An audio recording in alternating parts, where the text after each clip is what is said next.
കളിച്ച് 40 വർഷം കടന്നു പോയത് അറിഞ്ഞില്ല. ഇന്ന് നമ്മുടെ 40ാമത്തെ വിവാഹവാർഷികമാണ്. ഇനി എത്ര കാലം ഈ ഭൂമിയിലുണ്ടാവോ? അങ്ങനെ പറയില്ല അച്ചായ. മരണത്തിന് പോലും അച്ചായനെ ഞാൻ വിട്ടുകൊടുക്കത്തില്ല. നിനക്ക് എന്നോടുള്ള വൈരാഗ്യം ഇപ്പോഴും തീർന്നിട്ടില്ലല്ലേ? അതല്ല അച്ചായ, ഈ വർക്കിച്ചനില്ലെങ്കിൽ ഈ ത്രേസ്യ കുട്ടി ഇല്ല. ഈ ത്രേസ്യ കുട്ടി ഇല്ലെങ്കിലോ? അതെനിക്കൊന്ന് ആലോചിക്കണ്ടല്ലോ. എന്താ? അല്ല, നിങ്ങളുടെ കൂടെ ഇറങ്ങി വന്ന എനിക്ക് ഇത് തന്നെ വേണം. നിങ്ങൾക്കറിയോ, എന്നെ ചേച്ചിയെ ഒരേ കുടുംബത്തിലേക്ക് കെട്ടിച്ചു വിടണമെന്നായിരുന്നു എന്റെ അപ്പച്ചാന്റെ അമ്മച്ചിയുടെ ആഗ്രഹം. അത് മതിയായിരുന്നത്. അതാവുമ്പോ ഒരു കുടുംബം പോലും നശിച്ചുള്ളായിരുന്നു. നിങ്ങൾ ഇങ്ങനെയൊക്കെ തന്നെ പറയും, എനിക്കറിയാം. പക്ഷെ നിങ്ങൾ ഒരു കാര്യം മനസ്സിലാക്കണം. ഞാൻ പോകുമ്പോഴേ ഒറ്റപ്പെടലിന്റെ വേദന നിങ്ങൾ മനസ്സിലാക്കുള്ളൂ. നീ ഇവിടെ ഇല്ലാത്തപ്പോഴും ഞാൻ ഒറ്റപ്പെടലിന്റെ സുഖമൊക്കെ ഞാൻ അനുഭവിച്ചറിയാറുണ്ട്. ഇനി നമ്മുടെ മക്കളൊക്കെ വരാറായി. നമുക്ക് കല്യാണ കേക്കൊക്കെ എടുത്തിട്ട് വാ. നീ ഇവിടെ ചെല്ലേ.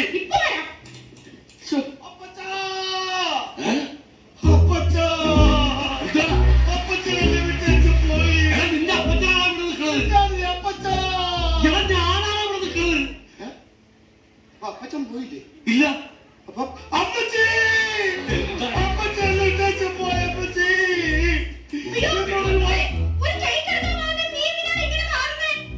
നിങ്ങൾ ആരെ പോയ ശരി? എന്താണ് നിനക്ക് പറ്റിയത്? പിന്നെ എന്തിനാ എമർജൻസി എന്ന് പറഞ്ഞ് വിളിച്ചു വെച്ചത്? ഇവിടെ കത്തിക്കാനായിട്ടൊരു എമർജൻസി ലാമ്പ് വേണം. അതുകൊണ്ട് വരാനില്ല നിന്നോട് ഞാൻ പറഞ്ഞോളൂ. നീ ഒറ്റയ്ക്കാണോ ഇങ്ങോട്ട് വന്നത്? വെറോണിക്കനെ കൊണ്ടുവന്നില്ലേ? വെറോണിക്ക ഇവിടെ തിരക്കല്ലേ? എന്ത് തിരക്ക്? വെറോണിക്ക നമ്മുടെ പഠിച്ചുകൊണ്ടിരിക്കല്ലേ? എന്ത് പഠിക്കുന്നു? അവർക്ക് ഒരു 10-16 ഭാഷ നമ്മൾ കൈകാര്യം ചെയ്യുള്ളൂ. 16 ഭാഷ അറിയാം. നിന്നെ സമ്മതിക്കണോട്ടാ. ഒറ്റ ഭാഷ അറിയാവുന്ന ഇവരുടെ മുമ്പിൽ ഞാൻ എങ്ങനെ പിടിച്ചിരിക്കണമെന്ന് എനിക്കറിയാം. 16 ഭാഷയിലൊക്കെ ഉണ്ട് ടീച്ചറിന് കഴിക്കണം. എനിക്ക് വിഷയമാ. അപ്പച്ചന്റെ മോളല്ലേ, എനിക്ക് ഒറ്റ ഭാഷ അറിയാവുള്ളൂ. അതെ, നിന്നെ വിളിച്ചു വിളിച്ച് വേറൊന്നുമില്ല. അപ്പച്ചന്റെ അമ്മച്ചിന്റെ 40ാമത്തെ വിവാഹവാർഷികമാണ്.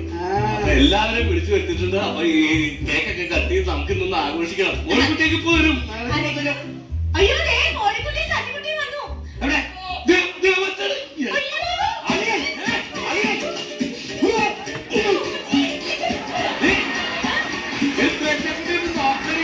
അലിയന്മാരുടെ സ്നേഹം നോക്കണി. ഇതാണ് നിന്റെ ആളുകളെ കണ്ടു പഠിക്കുന്നത്.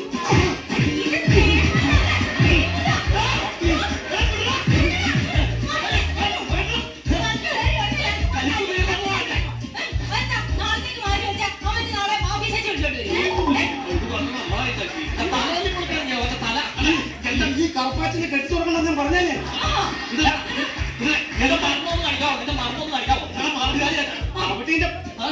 എന്താ പ്രശ്നം?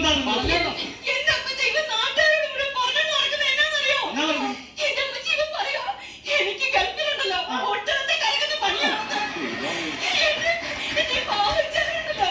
അവിടെ ഈത്തപ്പനെ കയറുന്ന പണിയാണെന്ന്. അതൊക്കെ മോശമായി പോയാണ്. ഞാൻ പറഞ്ഞോ സത്യത്തിൽ എന്താ മനസ്സിലാവുന്ന പണി? എന്റെ അപ്പത്തേക്ക് ഒട്ടകത്തെ കറക്കാൻ ഞാനാ. ഇവിടെ ആ തെങ്ങുമ്പേ കയറുന്നത് അറിയാം. വിഷമാണെന്ന് കേട്ടോ. ഇവരെന്താ പണി ചോദിച്ചു? ഇവര് അമേരിക്കയിൽ നിന്ന് എന്നാ പണി ചോദിച്ചു? ഞാൻ സേവ് ന്യൂയോർക്കില് ഡിപ്പാർട്ട്മെന്റിൽ. അവൻ ഓഫീസിലാണ്. Save New York department. പിന്നെ മുനിസിപ്പാലിറ്റി കൂത്തുവാറിലാണ് പണി അറിയാമോ? മൊത്തമൊന്നുമില്ല, ഫുട്പാത്ത് മാത്രം. അതെ, വിളിച്ചു വന്നേക്കാ കാര്യം എന്താ? അതെ, അപ്പച്ചന്റെ അമ്മച്ചിയുടെ 40ാമത്തെ വിവാഹവാർഷികമാണ്. അതൊന്നും മക്കളായിട്ടൊക്കെ ഞങ്ങൾക്ക് ആഘോഷിക്കണമെന്ന് ഭയങ്കര ആഗ്രഹമുണ്ട്. അതുകൊണ്ട് വിളിച്ചതാണ്. അപ്പൊ ഇനി നമുക്ക് സമയം ഒട്ടും പാഴാക്കണം. കേക്ക് മുറിക്കാനുള്ള പരിപാടി. അയ്യോ, ഉദ്ഘാടനച്ചപ്പനുണ്ട്. കേക്കിൽ തൊട്ട് പോകരുതോ?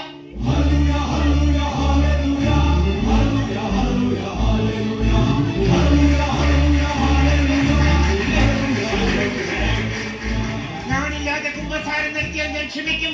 കുർബാന നടത്തിയാൽ ക്ഷമിക്കും. ഞാനില്ലാതെ ഫുഡ് എടുക്കാൻ ക്ഷമിക്കില്ല. ഫുഡിന്റെ പരിപാടി കളിക്കില്ല. നീ ദൂരെ പോകുക, നീ ദൂരെ പോകുക. നിന്നെ പോലുള്ള ജീവികളാണ് നിപ്പ വരത്തുന്നത്. ദൂരെ പോകൂ, ദൂരെ പോകൂ. അയ്യാച്ച വവ്വാലല്ല, വക്കീൽ.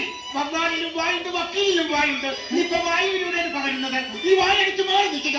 അല്ലെ ഞാൻ പോക്കാൻ കണ്ടപ്പോ തന്നെ മനസ്സിലായി നീ പോത്താണെന്ന്. ഓ, അഡ്വക്കറ്റുമാരിൽ പോത്തുണ്ട്. അഡ്വക്കറ്റ് കുഞ്ചനെ പോത്തൻ മാക്കാച്ചി പറമ്പടി. എങ്കിൽ അഡ്വക്കറ്റ് മാക്കാച്ചി അങ്ങോട്ട് മാറി നിൽക്കും. അച്ഛോ, ഞങ്ങളുടെ കുടുംബം മുറുകൂക്കില്ല. ഇത് കട്ട് ചെയ്യാം, കേക്ക് കട്ട് ചെയ്യാം. എന്നാ ഞങ്ങള് മുറുക്കത്തെ. മകേച്ചാ, സുന്ദരി നിൽക്കോ. ദേശീയ, ഇങ്ങോട്ട് മാറി നിൽക്കോ. ഞാൻ അടുത്ത് നിൽക്കാം. മാറി നിൽക്കാം. രണ്ടുപേരും ദൈവത്തെ നന്നായി ധ്യാനിക്കുക. കത്തിയെടുക്കുക, ഒരുമിച്ച് കത്തിയിൽ പിടിക്കുക, 2 പീസ് കട്ട് ചെയ്യുക. ഒന്നും കൂടി. രണ്ടുപേരും ഓരോ പീസ് കയ്യിലെടുക്കും. എടുക്കും. 2 പീസും 2 കയ്യിലെടുക്കും. പരസ്പരം നോക്കൂ. 40ാമത് വിവാഹ വർഷം ആഘോഷിക്കാൻ പോവുകയാണ്. പരസ്പരം ഈ 2 കേക്കുകളും അടുപ്പിക്കൂ. എന്നിട്ട് എന്റെ വായിലേക്ക് വെക്കും. അത് ശരിയാകില്ലേ? ഇതിൽ നിങ്ങൾ പരസ്പരം ഈ കേക്ക് വായിലേക്കൂ. ഞാൻ ഇതെടുത്തോളാം.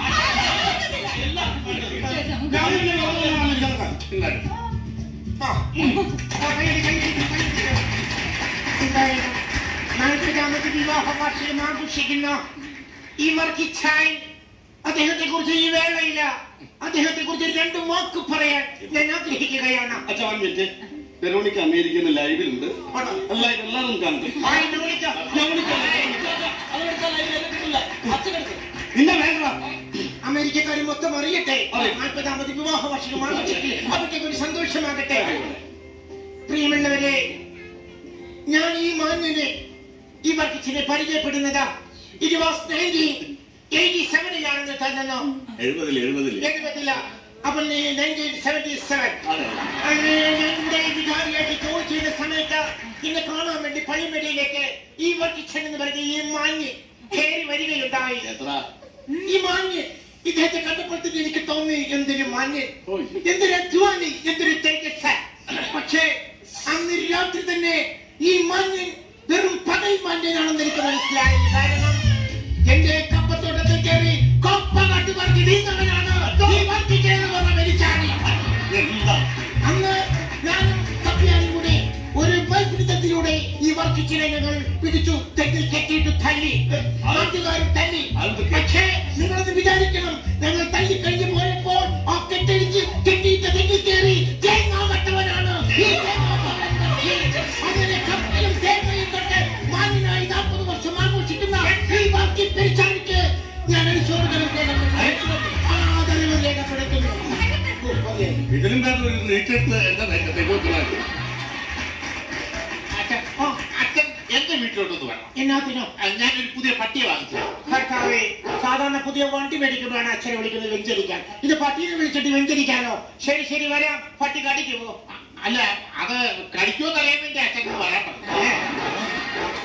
പട്ടീനേക്ക് കടിപ്പിക്കാനുള്ള പരിപാടിയാണല്ലേ, ഞാൻ വരത്തില്ല. അവിടെ അപ്പത്തിന് അമ്മച്ചിക്ക് എന്നാ ആഗ്രഹം വെച്ചാൽ പറഞ്ഞോ, ഞങ്ങൾ സാക്ഷിയാണ്. എന്താണെങ്കിലും പറഞ്ഞു. അച്ഛൻ പറ. നീ പറഞ്ഞാൽ മതി. അച്ഛൻ പറ. നീ അങ്ങ് പറയരുത്. ആരെങ്കിലും ഒന്ന് മാറാൻ ആഗ്രഹം പറയാനാണോ ഇതെല്ലാവരും? ചുഴിയല്ലേ കല്യാണം കഴിച്ചത്? അതെ, നമ്മുടെ കല്യാണം വീഡിയോയിലൊന്നും പിടിച്ചിട്ടില്ലല്ലോ. അതൊന്നും തരില്ല. അപ്പൊ നമ്മുടെ കല്യാണം ഒന്ന് വീഡിയോയിൽ പിടിച്ചെടുക്കുന്നു കാണണം എന്നൊരു ആഗ്രഹം. അത്രേ. അതെ, നിങ്ങളുടെ അമ്മച്ചിക്ക് ഒരു ആഗ്രഹം. നിങ്ങളുടെ അമ്മച്ചിനെ ഞാൻ വിളിച്ചോട്ട് വന്നതാണ്. അപ്പൊ അക്കാലത്ത് വീഡിയോ ക്യാമറ ഒന്നും ഉണ്ടായിരുന്നില്ല. അപ്പൊ ഞങ്ങളുടെ കല്യാണം ഒന്നുകൂടി വീഡിയോ കൂടെ ഷൂട്ട് ചെയ്ത് ഞങ്ങൾക്കൊന്ന് കാണണം. സെക്ഷൻ 456, 271, 326, 66. അങ്ങനെ അങ്ങ് പറഞ്ഞ പോലെ കടങ്ങൾ എല്ലാവർക്കും ഉണ്ട്. അതിവിടെ വിളിച്ചുകൊണ്ട് ആരുണ്ടോ? ഇതങ്ങനല്ല, ഇവര് വീണ്ടും വിവാഹം കഴിക്കണം. ഞങ്ങൾ വിവാഹം കഴിച്ചേക്കുന്നതാണല്ലോ. അല്ല, അത് സാരമില്ല. രണ്ടാമത് നമുക്ക് വിവാഹം കഴിക്കാം. അതെ, ഇപ്പഴത്തെ ബന്ധോ? ഇപ്പഴത്തെ ബന്ധം തന്നെ ഇപ്പൊ ഡിവോഴ്സ് അത് ചെയ്യണം. ഡിവോഴ്സ് ഒക്കെ നടക്കുമോ? പിന്നെ നടക്കും. ഇന്ന് രാവിലെയാണ് ഒന്ന് നടത്തിയിട്ടല്ലേ വന്നത്. ആരെ? അങ്ങനെ നിങ്ങൾ തന്നെയാണ് ഇതൊക്കെ നടത്തുന്നത് സാധാരണ. അതെ, കഴിഞ്ഞ 32 വർഷമായിട്ട് എന്റെ പെണ്ണുപിള്ള എന്നെ പാത്രം കൊണ്ടിരിക്കുക. പാത്രം കൊണ്ടി 32 വർഷമായിട്ട് പാത്രം കൊണ്ടിരിക്കുന്ന പാത്രം കൊണ്ടിരിക്കുക. എന്നിട്ട് ഇന്നാണോ ഡിവോഴ്സ്? അല്ല, അത് ഈ അടുത്ത കാലത്ത് ഉന്നം കിട്ടിയത്.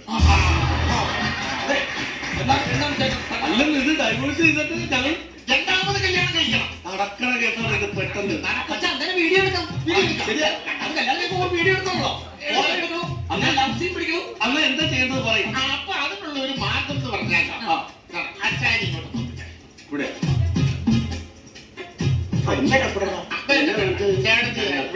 ഉടനെ എന്നെ കല്യാണം കഴിപ്പിക്കോ?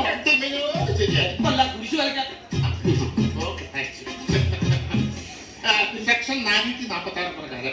Legally your honour not my കക്ഷിക്കാരൻ ഈസ് നോട്ട് എ കൽക്കുറ്റക്കാരൻ നന്നായിട്ട് ഇംഗ്ലീഷ് പറയുന്നുണ്ട്. മൈ കക്ഷിക്കാരൻ ഈസ് നോട്ട് എ കൽക്കുറ്റക്കാരൻ. അതിൻ പ്രകാരം ഈ സെക്കൻഡിൽ തന്നെ നിങ്ങൾ ഡൈവോഴ്സ് ആയി. എന്താ വിളിച്ചത്? അച്ചായ അച്ഛായെന്ന് വിളിക്കരുത്. ഇപ്പൊ നിങ്ങൾ ഡിവോഴ്സ് ആയിരിക്കുകയാണ്. നിങ്ങൾ ഇത് വേർതിരിച്ചിരിക്കുകയാണ്. അന്യ പുരുഷനാണ്, അന്യ സ്ത്രീയാണ്. അന്യ സ്ത്രീ ഒരിക്കലും അന്യ പുരുഷനെ അച്ഛായെന്ന് വിളിക്കാൻ തിരിച്ചവ സമ്മതിക്കില്ല. അന്ന് അവളെന്ന് കിട്ടിയതാണ്. ഡിവോഴ്സ് ആയി. കഴിഞ്ഞില്ല. ഇനി നിങ്ങൾ അടുത്തടുത്ത് നിന്നാൽ പോലും അത് അനാവശ്യമാണ്. അനാവശ്യം.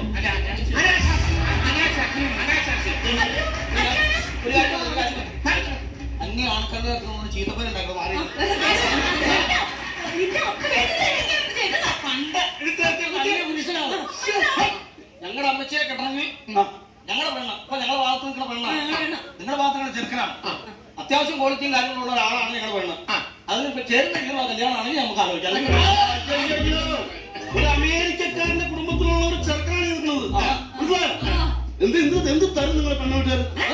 പെണ്ണുവീട്ടുകാർ എന്ത് തരും നിങ്ങൾക്ക്? ഈ മണവാളാഞ്ചൻ ചെറുക്കൻ എന്നാണെന്ന് നന്ദി എന്ത് ഗുണമുണ്ടോ ഈ പെണ്ണ്? ഇത്രയൊക്കെ കാവ ഉള്ള അത്രയും എനിക്കൊന്നും വേണ്ട, ഞങ്ങളെ കെട്ടിച്ചാ മതി. നിങ്ങളുടെ ചെറുക്കൻ എന്നെ പോയിട്ട് കളഞ്ഞു. എന്നെ പോയിട്ടുള്ളൂ പറഞ്ഞു ഞാൻ ഇത്രയും നല്ല ചെറുക്കനെ എപ്പോൾ കിട്ടാനാ?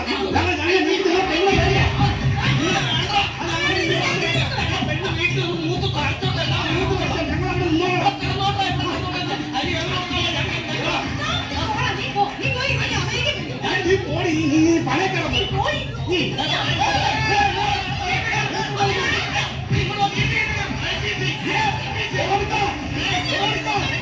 ഞാൻ പറഞ്ഞില്ല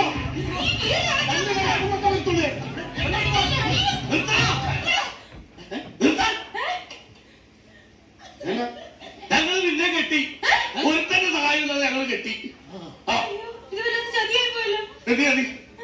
അപ്പത്തെ ഒരു കാര്യം എന്നാണല്ലോ നിങ്ങൾ എല്ലാം വെച്ച് കാര്യങ്ങളൊക്കെ ശരി. ഇനി മക്കൾക്കുള്ള വീട് എന്താണെന്ന് വെച്ചാൽ ഇപ്പൊ തന്നെ പിരിച്ചു തന്നെ അതൊക്കെ മക്കൾക്കുള്ളതാണത്. അതറിയാം. ആർക്കൊക്കെ എങ്ങനെയൊക്കെ ഉള്ളതെന്നൊന്നും പറഞ്ഞു തരാം. ഞങ്ങൾ എന്തായാലും രണ്ടാമത് കെട്ടിയതാണല്ലോ. അപ്പോ ഇനി ഞങ്ങൾക്ക് കുട്ടികളുണ്ടാവുമ്പോ ആ മക്കൾക്ക് ഞങ്ങൾ ആ സ്വത്തുക്കൾ മുഴുവൻ കൊടുത്തേക്കാം. നല്ല തീരുമാനം. മധുരം കഴിക്കും.